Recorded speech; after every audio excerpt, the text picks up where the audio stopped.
22వ మహాసభల సందర్భంగా నేడు నిజామాబాద్ నగరంలోని ప్రగతి మున్నూరుగా సంఘం షేక్ బాబు హాల్లో మనం మహాసభలు నిర్వహించుకుంటా ఉన్నాం. ఈ మహాసభలకు జిల్లా నలుమూల నుండి ఆగినటువంటి శాఖ కార్యదర్శులకు, మండల కార్యదర్శులకు, ప్రజా సంఘాల జిల్లా అధ్యక్ష కార్యదర్శులకు, బాధ్యులందరికీ ముందుగా భారత కమ్యూనిస్ట్ పార్టీ జిల్లా సమితి తరఫున అందరికీ స్వాగతం తెలియపరుస్తూ, ఇప్పుడు ముందు మహాసభల ప్రారంభోత్సవ సూచకంగా మన పార్టీ జెండాను సిపిఐ పార్టీ రాష్ట్ర నాయకులు కామ్రేడ్ కంజర భూమన్న గారిని పార్టీ జెండాను ఆవిష్కరించాల్సిగా కోరుతా ఉన్నాను.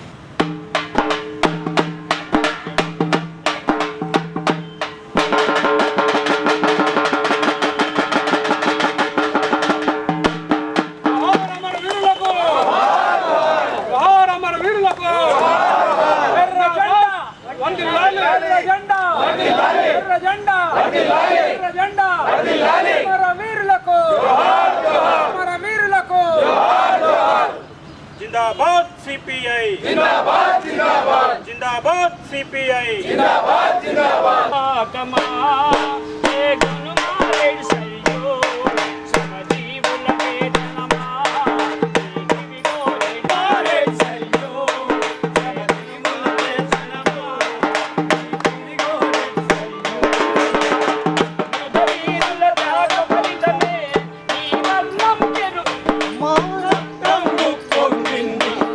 పతాకమా ఏ గుణమారే సయ్యో సమజీవుల వేద ఎర్ర జెండా భారత కమ్యూనిస్ట్ పార్టీ ప్రజా పోరాటాలు సామ్రాజ్యవాదం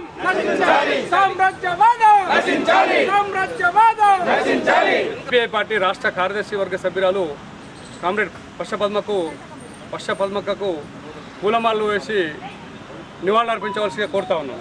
జోహారు అమర వీరులకు, జోహారు అమర వీరులకు, అమర వీరుల ఆశయాలను,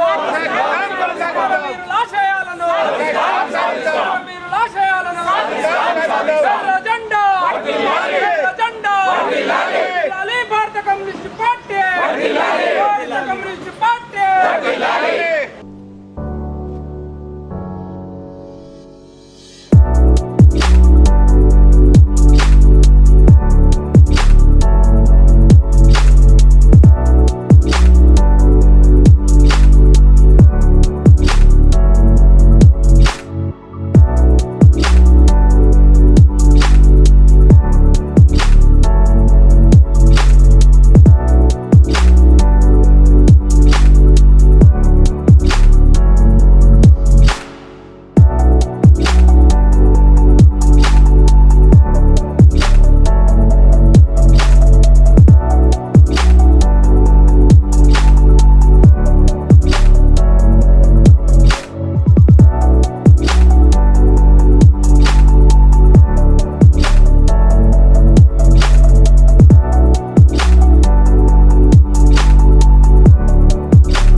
పల్లకిని మోసెబోయిలం ఈ ఆశయాల ఎర్ర జెండ మేము పట్టెదం ఈ త్యాగాల పల్లకిని మోసెబోయిలం ఈ ఆశయాల ఎర్ర జెండ మేము పట్టెదం మా గొన్నెత్తులు చమురుగా నింపుకొని మీ ఆశయాల దీపాన్ని వెలిగిస్తాము మీ ఆశయాల దీపాన్ని వెలిగిస్తాము అరుణారుణ బాటలో అరుణ బౌట నీడలో ఒరిగినట్టి ఓ అమర వీరులారా వెలిగినట్టి ఓ అమర సూరులారా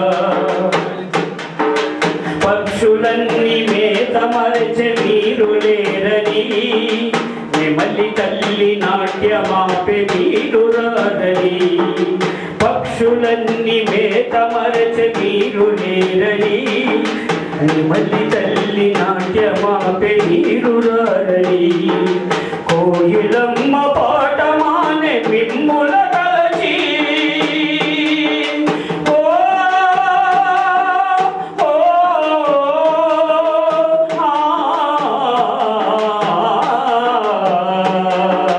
కోయిలమ్మ పాటమానే మిమ్ముల కలచి మారెక్కలకు బుయల కట్టి ఊపుకుంటము మా గుండెల గూడారంలో దాచుకుంటము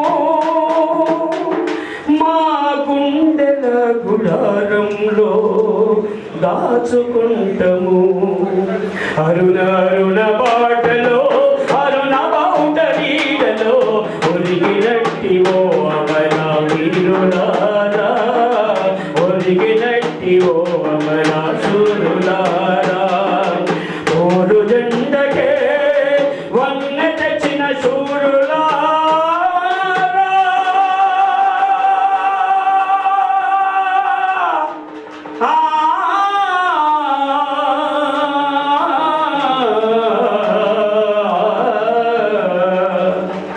మనిషిని వేరొక మనిషి దోచబట్టెరా వెలుతురును చీకటింక మింగబట్టెరా ఆకలికే కలనింక అనచబట్టెరా ఆకాశంలో ఆయుధాలు దాచబట్టెరా ఈ సామ్రాజ్యవాదపు చలి చీమలను కార్మిక కర్షకమై దున్నిస్తాము సమతల మమతల రాజ్యం పండిస్తాము అరుణ అరుణ బాటలో అరుణ బౌట నీడలో ఒరిగినట్టి ఓ అమర వీరులారా ఒరిగినట్టి ఓ అమర సూరులారా ఇరుసులేని పండెప్పుడు నడువలేదురా త్యాగం లేనిదే విప్లవం ముందు పోదురా మీ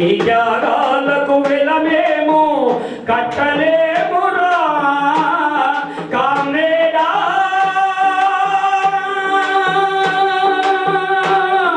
ఓ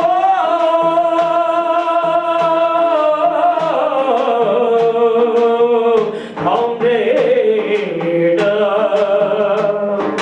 విప్లవము జయిస్తేనే త్యాగ ఫలమురా అదే ప్రతిఫలమురా ప్రతిఫలమురా అరుణ అరుణ బాటలో అరుణ బౌట నీడలో ఒరిగినట్టి ఓ అమర వీరులారా ఒరిగినట్టి అమర శూరులారా ఓరు జెండకే వన్నె తెచ్చిన శూరులారా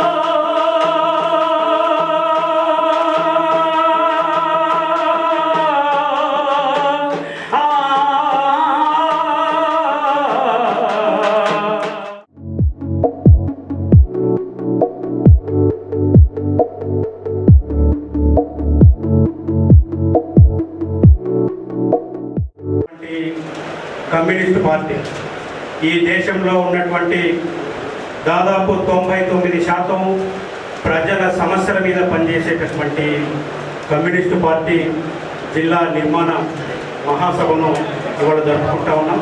మరి ఈ మహాసభకి ముఖ్య అతిథులుగా విచ్చేసినటువంటి మన మహాసభ ముఖ్య అతిథులు సిపిఐ పార్టీ జాతీయ నాయకులు, మాజీ శాసన సభాపక్ష నాయకులు, అదే రకంగా సిపిఐ పార్టీ సీనియర్ నాయకులైనటువంటి కమ్రేడ్ చాడా వెంకటరెడ్డి గారు మన మహాసభను ఉద్దేశించి ప్రారంభ ముఖ్య అతిథి ఉపన్యాసం చేయవలసిందిగా 22వ మహాసభ సందర్భంగా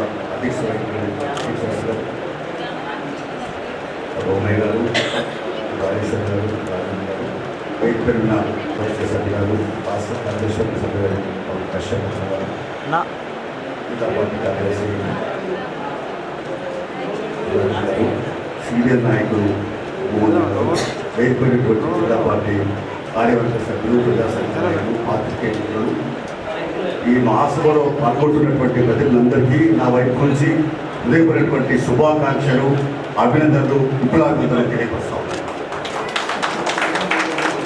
కామెంట్స్ మన మహాసభలు గ్రామం నుంచి ఢిల్లీ దాకా నిర్వహించుకుంటా ఉన్నాం.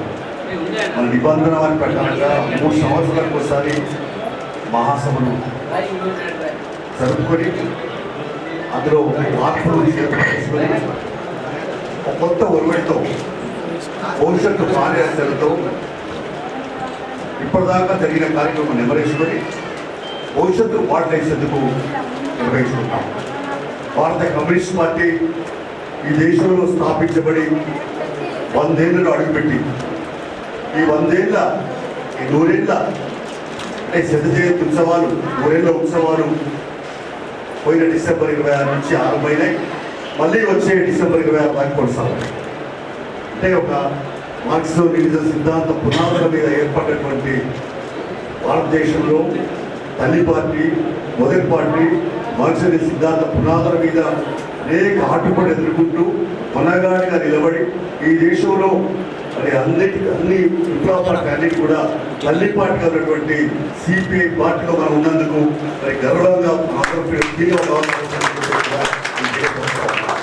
భారత కమ్యూనిస్ట్ పార్టీ ఈ దేశంలో స్వాతంత్ర పోరాటంలోను అలాగే ఆనాడు 550 సంస్థానాలలో ఈ దేశం విభజించబడి రాజకీయ వ్యవస్థ, రాజుల పరిపాలన, అలాగే సంస్థానంలో రాజుల పరిపాలన సందర్భంలో అప్పుడున్నటువంటి వెట్టి చాకిరి, బానిసత్వం, అయాది బాంచాన్ని కాల్గొంటున్న జరగతాన్ని ఎందుకు ఎక్కడికక్కడికి అనేక తెలంగాణలో అయితే తెలంగాణ సాయుధ పోరాటమే నిర్వహించాల్సి వచ్చింది.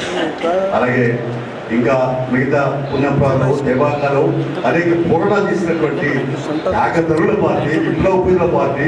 అంతేకాదు స్వాతంత్ర పోరాటంలో కూడా ఈ దేశానికి సంపూర్ణ స్వాతంత్రం కావాలని అంతకుముందు మహాత్మా గాంధీ గారు, కాంగ్రెస్ నాయకులతో జరుగుతున్నా పోరాటం సాగుతున్నా మరి అందులో కూడా పాల్గొని మన 25లో స్థాపించబడిన తర్వాత ఈ దేశానికి సంపూర్ణ స్వాతంత్రం కావాలని పిలిపించినటువంటి మొదటి పార్టీ మన భారత కమ్యూనిస్ట్ పార్టీ అని చెప్పేసి కూడా ఈ సందర్భంగా నేను తెలియపరుస్తా ఉన్నాను. అలాగే అప్పుడున్నటువంటి రాజకీయ వ్యవస్థ అంతానికి ప్రజాస్వామ్యం కావాలని, అలాగే రాజకీయ వ్యవస్థ అంతా కావడానికి మనం అనేక త్యాగాలు చేసి వేలాది మందిని పోగొట్టుకున్న త్యాగాల చరిత్రలో మనకు. అయితే ఇప్పటికీ 100 ఏళ్ళై చాలామంది అయ్యో కమ్యూనిస్టులు ఇంకా అధికారం రాకపోయినటువంటి కొంత చర్చ సాగుతాం.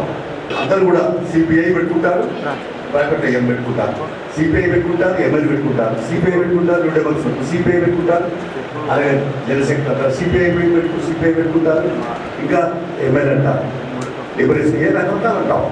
ఏదైనప్పటికీ కూడా అయితే ఈ సిద్ధాంతం మాత్రం ఇది అజరామతమైంది, అజేయమైంది. ఈ సిద్ధాంతం ఏమిటి? శ్రమకు దగ్గ ఫలితం రావాలా, అందరూ కూడా సమానమే, అంతరాలు లేని సమాజం కావాలా, వర్గ రహిత సమాజం కావాలి, మన సహజ వనరులు అన్నీ కూడా ప్రజలకే చెందాలి, అందరికీ అందాలి, సమాజపరం కావాలని పోరాడేటువంటి సిద్ధాంతం. అందుకనే శ్రమకు దగ్గ ఫలితం. ఇక్కడనే వైవిధ్యం ఉంది. దోచుకునేవాడు ఉంటాడు, దోపిడీ వాడు ఉంటాడు. సిపిఐ అంటే మన పార్టీ దోపిడీ గురే వర్గానికి పక్షపాతిగా ఉండి మరి ప్రశ్నించి గొంతెత్తి ఆ దోపిడీ చేసే శక్తులకు అది కూడా నిలదీసే పార్టీ మన పార్టీ అనే విషయాన్ని మనం గర్వంగా మన ఏం చెప్పుకోవాల్సిన అవసరం ఉందని చెప్పి తెలియపరుస్తా ఉన్నాం. అలాగే ఇవాళ మనం రాష్ట్రం ఏర్పడ్డది ఇప్పటికీ 74 ఏళ్ళు గడుస్తూ ఉంది. స్వాతంత్రం 1940 వచ్చిన రాజ్యాంగం 1950లో అమల్లోకి వచ్చింది. మరి ఇప్పటిదాకా ఆ రాజ్యాంగంలో పొందుపరిచినటువంటి అన్ని హక్కులను అందుతున్నాయా అని చెందుతున్నాయంటే చెందండి. మరి అన్ని రకాలు కూడా చూస్తే ప్రజాస్వామ్యం ముసుగులో ఇలా దోపిడీ రాజ్యం సాగుతారు. ప్రజాస్వామ్యం ముసుగులో కార్పొరేట్ రాజ్యం జరుగుతాము. ప్రజాస్వామ్యం ముసుగులో మరి వాళ్ళ ప్రజాపతులుగా లేదా పూర్తి చరిత్ర వారు ఎన్నికైతా ఉన్నారు. సుప్రీంకోర్టులోనే కేసులు నడుస్తూ ఉన్నాయి ఎంపీల మీద. లేదపూడి చరిత్ర అంటే లేదపూడి అంటే ఏంటి? క్రిమినల్స్ అంటే మర్డర్ చేసిన వాళ్ళు, లేదా మానబంధం చేసిన వాళ్ళు, లేదా దొంపిడి చేసిన వాళ్ళు, లేదా అక్రమాస్తులు సంపాదించుకున్న వాళ్ళు, ఇలాంటి వాళ్ళందరూ. ఇలాంటి దేశం ప్రజాస్వామ్యం ఎలా కొనసాగుతుందో మనం చూస్తూ ఉన్నాం. మనం అడుగుతూ ఉన్నాం. సిపిఐ మొదటి నుంచి కూడా డాక్టర్ బిఆర్ అంబేద్కర్ రాజ్యాంగాన్ని సంపూర్ణంగా అమలు చేయమని మొదటి నుంచి కూడా కోరుతున్నారు. రాజ్యాంగ ఉల్లంఘనలు పాల్పడితే ఖబర్దారని చెప్తున్నారు.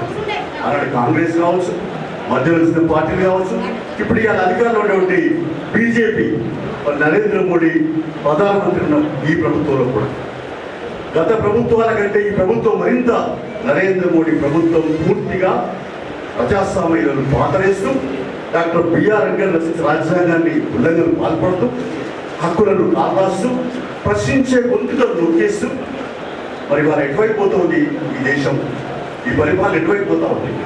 ఇలా 10 ఏళ్ళు దాటిపోయి 11వ ఏట నరేంద్ర మోడీ అడుగుపెట్టాడు. అన్ని హక్కులకు కారాయడమే. మనం అసలు కమ్యూనిస్ట్ పార్టీ అంటేనే ప్రశ్నించే గొంతుగా, నిలదీసే గొంతుగా. అట్లాంటి మన వాళ్ళని కూడా అనేక మంది మనం చూస్తూ ఉన్నాం. మన దగ్గర ప్రొఫెసర్ సాయిబాబా 90% వికలాంగుడైనటువంటి ఆయన మీద మరి ఆయన కొరేగ్రామ్ కుట్ర కేసు పెట్టి ఆయనను ఢిల్లీ యూనివర్సిటీలో ప్రొఫెసర్ పుట్టుకతోటే వికలాంగుడు, వాళ్ళ తల్లి ఆయన ఎత్తుకుపోయి చదివించింది. అంటే మీరు అర్థం చేసుకోండి, అంత మరి వికలాంగుడే పూర్తిగా వీల్ చైర్లో కూర్చుంటాడు. అలాంటి ఆయన మీద కూడా దేశంలో కేసు పెట్టి జైల్లో పెట్టి నానాహింస చేసే 9 ఏళ్ళు ఆయన జైల్లో మగ్గాడు. 9 ఏళ్లలో కృషిపోయింది ఆరోగ్యం. ఆఖరకు ఈ మధ్య చనిపోయినాడు. మరి ఆ ప్రొఫెసర్ సాయిబాబాకు సంబంధించి సుప్రీంకోర్టు ఏం తీర్పించిందంటే ఆయన పూర్తిగా ఏదైతుందో ఆయన ఎలాంటి నేరాలు చేయలేదు, ఆయన పూర్తిగా నిర్దోషి అని తీర్పించాం. మరి దోషి అని పెట్టినటువంటి కేసు పెట్టినటువంటి నరేంద్ర మోడీ లేకుంటే ఆ ప్రభుత్వాన్ని ఏమనాలి మనం అంటే ప్రశ్నించే గుర్తుగా నొక్కేసేటువంటి వికలాంగులను చూడకుండా మానవత్వం లేకుండా వేరే స్థితికి మనం గ్రహించాలి.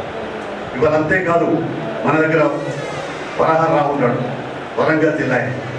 ఆయన ఇంకా అలాంటి అనేక మంది పైన కూడా కోరేగ్రామ్ కుట్ర కేసు పెట్టి అంటే నరేంద్ర మోడీ చంపడానికి వీళ్ళు కుట్ర చేసిందని ఆ కేసు పెట్టి వీళ్ళని మరి ఆయన జైలు పెట్టారు.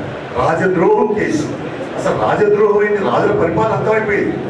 అసలు ఆ సెక్షన్ ఇంకా మార్చుకోబడి సిగ్గుపడాలి, తరలించుకోవాలి ఈ పాలకులు.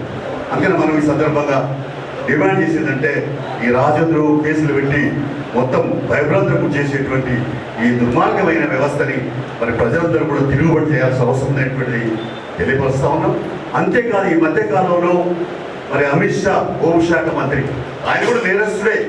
ఆయన కూడా గుజరాత్ హైకోర్టు కొంతకాలం పాటు ఆ రాష్ట్రంలో ఉండద్దని బహిష్కరించింది. కానీ అలాంటి వాడు ఇవాళ హోంశాఖ మంత్రి. ఆయన ఏం చేస్తా ఉన్నాడు కూడా మళ్ళీ 2026 నాటికి మావోయిస్టులు ఈ దేశం లేకుండా చేస్తాం.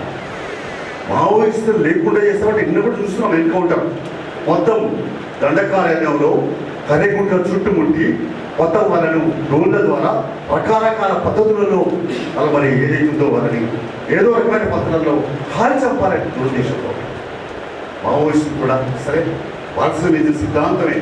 కానీ ఇది మరి గమ్యమంతా అంతరాన్ని సమాజమే. ఎవరు కోరినా ఇప్పుడు అన్ని రకరకాల పేరు చెప్పాను నేను, ఎవరు కోరినా ఇదే. కానీ దారుడు గమ్యం ఒకటే. దారుడు ఏంటి? తొందరగా రాజ్యం రావాలంటే దుర్భద్రత వస్తుంది వాళ్ళు.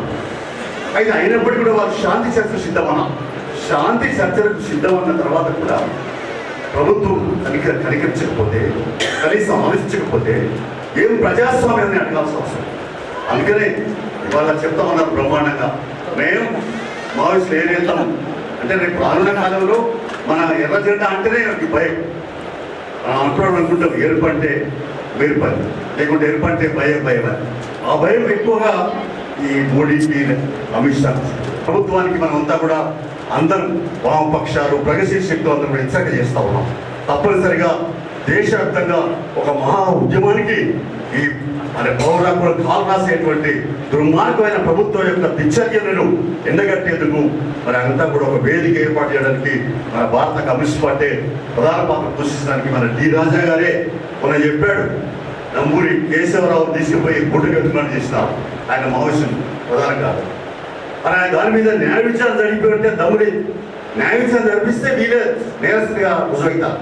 ఇలాంటి ఒక దుస్థితి ఉన్నది. అందుకనే కమ్యూనిస్టు పార్టీ కార్యకర్తలు ఎక్కడికక్కడికి ఈ బీజేపీ ఏంటని పూర్తిగా మరి మతోన్మాద నియంతృత్వ ఫాసిస్ట్ ధోరణి పరిపాలిస్తారు. పౌర హక్కులను కాలు రాస్తున్నది. అన్ని దుర్మార్గాలే సహజ వలన కట్టబెడతాం. మనం చూసాం. మనం ఇంగ్లాండ్లో వాడు నీరవ్ మోడీ, విజయ్ మాల్యా ఇద్దరు బ్రహ్మాండంగా క్లబ్లో డ్యాన్స్ చేసుకుంటా ఉన్నారు. వాళ్ళు ఎవరంటే నేరస్తులు. ఈ దేశంలో పంజాబ్ నేషనల్ బ్యాంకులో 7,500 కోట్లు విజయ్ మాల్యా కొల్లగొట్టుకోవాలి. మరి అలాగే నీరవ్ మోడీ వేల కోట్ల కొట్టబెట్టుకోవాలి. అంటే దొంగలకు ఈ నరేంద్ర మోడీ ప్రభుత్వం కార్పొరేట్ దొంగలకి అద్దం పడతా ఉంది, లేదా కార్పొరేట్ సెక్టర్ అండగా ఉంటుందంటే ఇంతటి దుర్మార్గమైన ప్రభుత్వం గతంలో లేదు. అందుకని ఈ దుర్మార్గమైన ప్రభుత్వానికి గుణపాఠం చెప్పేందుకు, నిలదీసేందుకు మరి ప్రజాశక్తి అంటే ప్రజలందరూ కూడా ఈనాడు ఉన్నటువంటి వామపక్ష ప్రగతిశీల ప్రజాతంత్ర శక్తులని కూడా ఒక వేదిక మీదకి వచ్చి ఈ మోడీ ప్రభుత్వంతో మరి తాడప్పుడు తెలుసుకోకపోతే ఇక హిందూ సెంటిమెంట్ మీద అందరూ హిందువులే, మెజార్టీ హిందువులే ఉంటారు. నిజమే. ఇక్కడ ఎప్పటి నుంచో ఉన్నారు. ముస్లింలు ఉన్నారు, క్రిస్టియన్లు ఉన్నారు, లేకుంటే పార్సీలు ఉన్నారు, జైన్లు ఉన్నారు, రకరకాల ఉన్నారు. అసలు భారతదేశమే ఒక సువిశాలమైన దేశం. ఇక్కడ వివిధ ప్రాంతాలు, భాషలు, భావాలు, సంస్కృతులు, సంప్రదాయమైనటువంటి దేశం. ఈ దేశంలో సహజ వనరులు కూడా కొద్దిగా మన దగ్గర ఉన్న సహజ వనరులు ఏ దేశంలో ఇట్లాంటి వాతావరణం కూడా ఉండదు. మన దేశంలో అన్నీ ఉన్నాయి. బంగాళాఖాతం నుంచి మొదలుకొని కృష్ణా వయసులో రకరకాల గుడాయి నుంచి మొదలుకొని అన్నీ మన దగ్గరనే మరి మన దేశంలో ఉన్నాయి. అందుకనే మన దేశం భారతదేశం అంటే రత్నాల గర్భం అని. అందుకని మనం ఇవాళ ఆలోచించుకోవాలి. ఈ దేశంలో ఉన్నటువంటి మరి ప్రజల హక్కులను కాల్రాసేటువంటి ఈ మరి దుశ్చర్య చేస్తున్నటువంటి బీజేపీ ఎన్డీఏ ప్రభుత్వానికి మనకు చెక్ పెట్టేందుకు మరి ఎక్కడికక్కడికి కంకరబద్ధం కావాల్సిన అవసరం ఉందనేటువంటిది ఈ సందర్భంగా మీ అందరికీ పిలిపిస్తా ఉన్నాను. అలాగే మన పార్టీకి సంబంధించి కూడా మోడీ ప్రభుత్వం ఆ రకంగా ఈ దేశంలో గతంలో కూడా దాదాపు మరి ఆనాడు మరి ఆ రకంగా అదేదో చట్టాలు తీసుకొచ్చి మరి వాళ్ళ అన్ని రకాలు కూడా పన్నులు వేస్తున్నటువంటి పరిస్థితి. ఇవాళ ఒక రకమైనటువంటి పన్ను లేదు. పెట్రోల్, కేంద్ర సుంకం, కేంద్ర రాష్ట్ర సుంకాలు అన్నీ కూడా విధిస్తూనే ఉంటారు. ఓలా ఒక రకమైనటువంటి పద్ధతులలో పన్నులు అడ్డగోలుగా వేస్తూ ప్రజలను వెనుబారమవుతున్నటువంటి పరిస్థితి మనం చూస్తూ ఉన్నాం. ఇంకోవైపున ఇవాళనే ఒకే దేశం, ఒకే ఎన్నికలు విధానం చెప్తాం. అంటే మళ్ళీ మజిలీ ఎన్నికలు తీసుకొస్తాం. ఒకేసారి రాష్ట్రాలకు, దేశానికి ఎన్నికలు ఇవ్వాలి. గతం లేదా 1952 మొదటిసారి పార్లమెంట్ ఎన్నికలు జరిగినాయి, అసెంబ్లీ కలిసే జరిగినాయి. మొన్నటిదాకా కూడా మన తెలంగాణలో ఈ కేసీఆర్ ముందస్తు అసెంబ్లీ పెట్టుకోకపోతే పార్లమెంట్ అసెంబ్లీ ఒక్కసారి జరిగింది.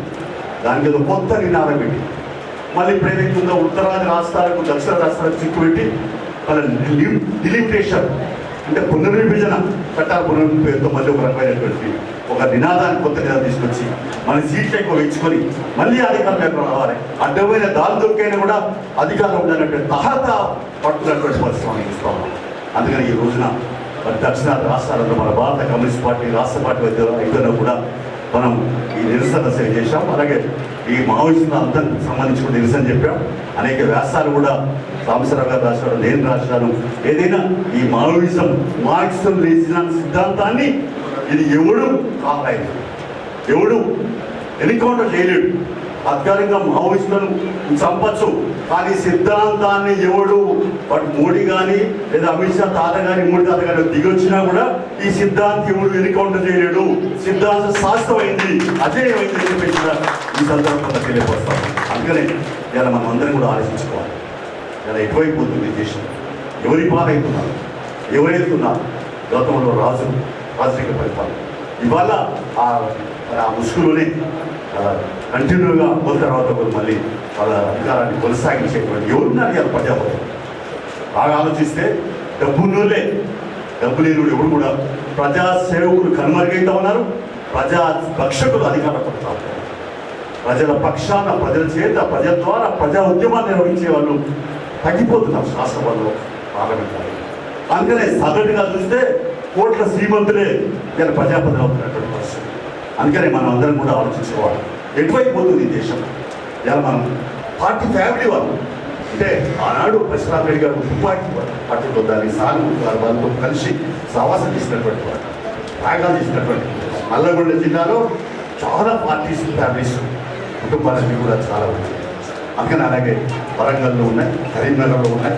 అయితే ఏదైనా కూడా అన్ని జిల్లాల్లో కంటే పార్టీ ఫ్యామిలీస్ అంటే ఆనాడు తెలంగాణ సాయుధ పోరాటంలో పనిచేసిన దౌరభిక్షణ కొడుకు ఇప్పుడు బొమ్మగాని ప్రభాకర్ ఇంకా ఏజెంట్ అంతా వాళ్ళు అంటే వాళ్ళ ఫ్యామిలీస్ పల్లా వెంకరెడ్డి వాళ్ళ ఎవరంటే వాళ్ళ తండ్రి పల్లా పర్వత రెడ్డి ఆయన ఎమ్మెల్యే ఇలాంటి అందరూ కూడా చాలామంది దొడ్డ నారాయణరావు ఈ మధ్యనే ఆయన మరి అమ్మలైనాడు. ఆయన అలాంటి అనేక త్యాగదండకున్నటువంటి నల్లగొండ జిల్లా రామచంద్రరెడ్డి, కమలాదేవి, లేకుంటే కట్టుకోరు రామచంద్రరెడ్డి, అనేక మంది వీరుల కన్నా విప్లవాల గడ్డ నల్లగొండ జిల్లా. కానీ ఇవాళ మన గతాన్ని నిమరేసుకోవాలి. ఇవాళ రానున్న కాలంలో కూడా మనం ఏం చేయాలి? తెలంగాణ గడ్డ మీద మనం చెయ్యని కూడా లేదు. ఇలా భూములు పేదల చేతులు కొంత వచ్చినాయంటే మన మూలంగానే వచ్చినాయి. మరి ఇక్కడ గతంలో తెలంగాణ వచ్చినప్పుడు నీళ్లు నిధులు నియామకాలు ఆత్మగౌరవపరపైతో మన తెలంగాణ ఇచ్చుకోవాలి. తెలంగాణ వచ్చినాక నీళ్ళకి సంబంధించినటువంటి పూర్తి స్థాయిలో పరిష్కారం. అలాగే భూములకు సంబంధించి కూడా భూభారతి ఇవాళ భూభారతి ఇచ్చినారు. గతంలో ధరణి పుట్టలు తెచ్చి సర్వనాశనం చేసినాడు కేసీఆర్.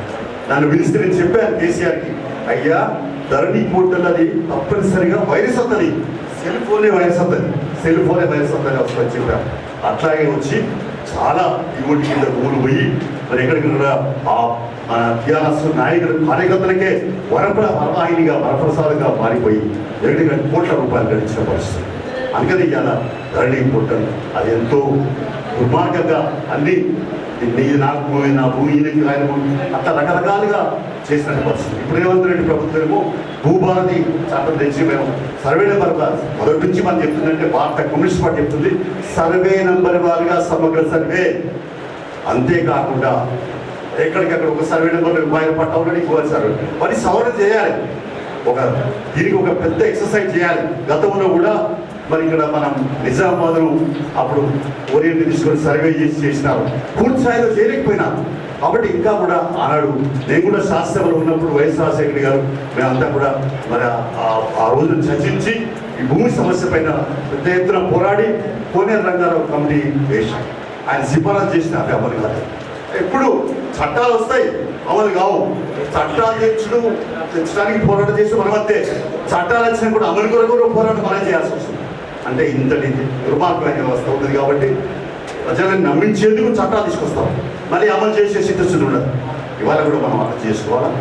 ఆనాడు తెలంగాణ సాయుధ పోరాటం వచ్చింది అంటే భూమి చుట్టే పోరాటం వచ్చింది, భూమి కొరకే పోరాటం వచ్చింది, ముక్తి కొరకే తిండి కొరకే పోరాటం వచ్చింది, ఆకలి మంటల పోరాటం అది. అందుకని ఇవాళ కూడా ఈ ప్రభుత్వం కూడా ఆలోచన చేయాలా. భూమి సమస్య ప్రధానంగా తీసుకోవడమే కాదు, సాగునీటి సమస్యలు కూడా ఇలా మన తెలంగాణ నుంచే మన శ్రీరామ్ సార్ వరదకాలు అంటే మన గోదావరి జిల్లాకు పోతున్నాయి, కృష్ణా జిల్లా ఆకర్షించి మనకు నారాయణ ఆకర్షణలు వస్తున్నాయి.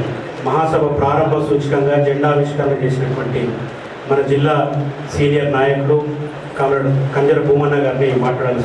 మన మహాసభల విజయవంతానికి మనకు ఉత్తేజాన్ని చేయడానికి ముఖ్య అతిథులుగా వచ్చిన జాతీయ కార్యవర్గ సభ్యులు చాడా వెంకరెడ్డి గారికి, మన నిర్మాణ బాధ్యులు జాతీయ కార్యవర్గ సభ్యులు కామ్రేడ్ పశ్చా పద్మమ్మ గారికి, వేదిక మీద ఉన్న కార్యవర్గ సభ్యులకు, అట్లాగే ఈ మహాసభలో పాల్గొన్న ప్రతినిధులందరికీ మరియు ప్రెస్ మిత్రులకు నా ధన్యవాదాలు తెలియజేస్తూ, కామ్రేడ్స్, భారత కమ్యూనిస్ట్ పార్టీ మన జిల్లాలో అనేక పోరాటాలు నిర్వహించి భూములు, ఇళ్ల స్థలాలు, అనేక కార్యక్రమాలు నిర్వహించడం జరిగింది. దీనికి మూలం ఆనాటి నైజాం పాలనకు వ్యతిరేకంగా జరిగిన ఉద్యమంలో నిజామాబాద్ జిల్లాలో కూడా ఆనాటి అనవేరి ప్రభాకర్ గారి నాయకత్వంలో ఉధృతంగా జరుగుతున్న తెలంగాణ సాయుధ పోరాటంలో ఉత్తేజులై అమృత్లాల్ నాయకత్వంలో నిజామాబాద్ జిల్లాలో అటు కామారెడ్డి సిరికొండ ప్రాంతంలో అట్లాగే అనేక మానాల ప్రాంతంలో తెలంగాణ సాయుధ పోరాట ఉద్యమం నిర్వహిస్తున్న సందర్భంలో గోవింద్ రెడ్డి నాయకత్వంలో ఉన్నాజ్పేట దొరల గాడీలను కాలబెట్టిన ఘటన. ఆ ఉత్తేజంతో నిజామాబాద్ జిల్లాలో అనేక ఉద్యమాలు నిర్వహించడం జరిగింది. అట్లాగే కమ్యూనిస్ట్ పార్టీ నాయకత్వం త్యాగాలు చేయాల్సిన అవసరం ఉంది. మన జిల్లాలో మాకన్నా ముందున్న నాయకత్వం చూస్తే గోవింద్ రెడ్డి కానీ అబ్దుల్ రెహమాన్ కానీ అట్లాగే కన్నెగంటి వెంకటేశ్వర కానీ గడ్డం వెంకరెడ్డి కానీ అట్లా ఇప్పటికీ ఉన్న సీనియర్ నాయకుడు నరసింహారెడ్డి